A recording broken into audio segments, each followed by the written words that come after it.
جہاں تک جہیز کا تعلق ہے، میرے نزدیک اسلام میں قطعاً جہیز کا کوئی تصور ہے ہی نہیں۔ اور آپ نے حضرت فاطمہ کا جو معاملہ بیان کیا وہ بھی آپ نے صحیح پورا بیان نہیں کیا ہے۔ اصل میں وہ مہر کی رقم تھی کہ جو زرہ اپنی بیچ کر یا گروی رکھ کر، حضور نے کہا تھا یا گروی رکھو یا بیچو، لیکن مہر تو دینا ہوگا۔ حضور نے اپنی طرف سے ایک پیسے کی کوئی شے نہیں دی ہے۔ وہ تو یہ ہے کہ جب آپ نے پوچھا کہ علی تمہارے پاس مہر دینے کے لیے کچھ ہے، انہوں نے کہا میرے پاس تو کچھ نہیں ہے۔ حضرت علی رضی اللہ تعالیٰ عنہ جو ہے وہ تو فقراء صحابہ میں سے تھے، درویش صحابہ۔ تو حضور نے فرمایا کہ مہر تو دینا ہے، تمہارے پاس وہ ایک زرہ ہوتی تھی۔ تو عرض کیا یہاں زرہ تو ہے۔ اب حضرت علی نے یہ سمجھا کہ زرہ تو جہاد کے لیے، قتال کے لیے ہے، یہ کوئی دولت تو نہیں ہے۔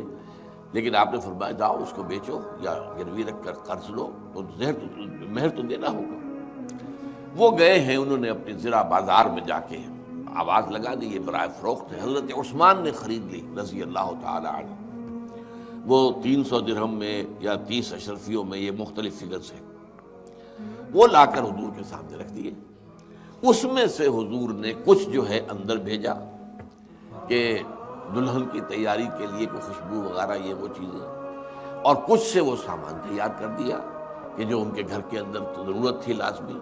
بس وہ اسی میں سے، مہر کی رقم میں سے، وہ مہر ظاہر بات ہے کہ حضرت فاطمہ کی ملکیت تھا نا، اور حضرت فاطمہ کی ولی کی حیثیت سے اس کو استعمال کرنے کا حق حضور نے کیا، اپنے اوپر استعمال نہیں کیا۔ حضرت فاطمہ ہی کے گھر کے اندر وہ چیزیں فراہم کر دی، اپنے پاس سے کوئی ایک پیسے کی چیز بھی حضور نے نہیں دی۔ تو مہر کا تصور اسلام میں تو سرے سے اس کا جہیز کا تصور ہے ہی نہیں۔ البتہ یہ لعنت ایسی ہے کہ اس کا ختم ہونا بہت مشکل ہے۔ لہذا میں نے جو تحریک شروع کی تھی، آج سے 2.5 صدی قبل سن 73 کی بات کر رہا ہوں، 35 برس ہو گئے، تو اس میں نے یہی رکھا تھا کہ نمبر 1 تو یہ کہ نکاح مسجد میں ہو، نمبر 2 یہ کہ نکاح کے موقع پر لڑکی والوں کی طرف سے کوئی دعوت نہ ہو، اور یہ کہ بارات کا تصور خود بخود ختم ہو گیا۔ لیکن یہ کہ جہیز کا معاملہ اول تو یہ کہ اللہ ہمت دے تو بالکل ختم کیا جائے، ورنہ کم سے کم یہ کیا جائے کہ اس کی کوئی نمائش نہ ہو، دکھایا نہ جائے۔ یہ بھی ہو سکتا ہے چند دن پہلے کچھ چیزیں جو بھیج دی جائیں، یہ بھی ہو سکتا ہے کہ وہ نکاح کے چند دن بعد کے کچھ چیزیں دے دی جائیں وغیرہ وغیرہ، اس لیے کہ اس کی جڑ بالکل کاٹنا جو ہے وہ ناممکنات میں سے ہے۔ لیکن بہرحال اسلام میں جہیز کا کوئی تصور نہیں ہے، یہ ہندوانہ تصور ہے، اور ہندوؤں کے ہاں یہ اس لیے ہے کہ ہندوؤں کے ہاں لڑکی کا کوئی حصہ وراثت میں نہیں ہے، ماں باپ کی وراثت میں لڑکی کا کوئی حصہ نہیں ہے۔ تو وہ یہ کرتے ہیں کہ جب لڑکی کو گھر سے رخصت کر رہے ہیں تو کچھ دے دلا کے رخصت کر دیں، دان دہیج جسے وہ کہتے ہیں، گویا کہ خیرات ہے۔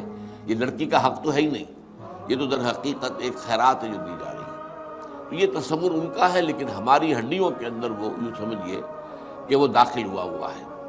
اس پہلو سے اس میں ہم نے تحریک کے اندر یہ بات رکھی ہے، لیکن یہ کہ بہرحال اس کی وضاحت میں نے آپ سے کر